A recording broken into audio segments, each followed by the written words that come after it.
പുറം രാജ്യങ്ങളിലൊക്കെ ഏറ്റവും കൂടുതൽ ഡിമാൻഡ് ഉള്ളതും നമ്മുടെ നാട്ടിലേക്ക് ആളുകൾ വരുന്നതൊക്കെ കർക്കിടക ചികിത്സ ചെയ്യാനാണ്. കർക്കിടകത്തിൽ മാത്രമല്ല ചികിത്സ എന്നുള്ളത് വേറൊരു കാര്യം. പക്ഷെ കർക്കിടക ചികിത്സനെ വലിയ രീതിയിൽ മിസ്യൂസ് ചെയ്യുന്ന ഒരു രീതി ഇപ്പൊ ഇല്ലേ? ഇപ്പം വസന്തത്തിന്, ഗ്രീഷ്മത്തിന്, വർഷം, ഹേമന്തം, ഇങ്ങനെ ഓരോ സീസണും എന്തെല്ലാം കഴിക്കണം, എന്തെല്ലാം കഴിക്കാൻ പറ്റില്ല, എന്തെല്ലാം വ്യായാമാർക്കൊക്കെ ചെയ്യാൻ പറ്റില്ല, എന്തെല്ലാം സ്പെസിഫിക്കലി ഇപ്പോൾ കടുക്ക പോലുള്ള കാര്യങ്ങൾ ഓരോ സീസൺ അനുസരിച്ച് എന്തൊക്കെ കഴിക്കാം എന്നുള്ള കാര്യങ്ങളൊക്കെ അതിൽ പ്രത്യേകമായിട്ട് ഋതുചര്യ എന്ന് പറഞ്ഞിട്ടൊരു ചാപ്റ്ററിനെ നമുക്ക് പറയുന്നുണ്ട്. അതിൽ എല്ലാ കാര്യങ്ങളും ഓരോ ഋതുക്കൾക്ക് എങ്ങനെ, അതിൽ ഒരു പോയിന്റ് മാത്രമാണ് ഈ പറയുന്ന കർക്കിടക ചികിത്സയുടെ കാര്യം പറയുന്നുള്ളൂ. അത് വർഷ ഋതുചര്യയിൽ എന്തൊക്കെ ചെയ്യുമ്പോൾ ആ സമയത്ത് അഗ്നി കുറവായിരിക്കും, ഭക്ഷണം എങ്ങനെ ലഘുവായിട്ട് കഴിക്കണം, രോഗങ്ങൾ കൂടാൻ ചാൻസ് ഉണ്ട്.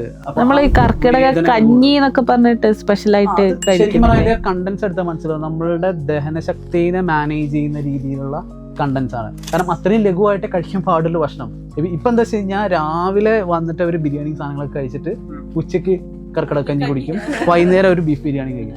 പക്ഷെ ശരിക്കും പറഞ്ഞാൽ ആ സീസണിൽ കഴിക്കേണ്ട ഭക്ഷണങ്ങളിൽ ഒന്നാണ് കർക്കിടക്കഞ്ഞി. കാരണം ആ സമയത്ത് ഒന്നാമത് മഴയായിരിക്കും, നമ്മളുടെ വിശപ്പ് എന്ന് പറയുന്നത് അത്ര ഉണ്ടാവില്ല.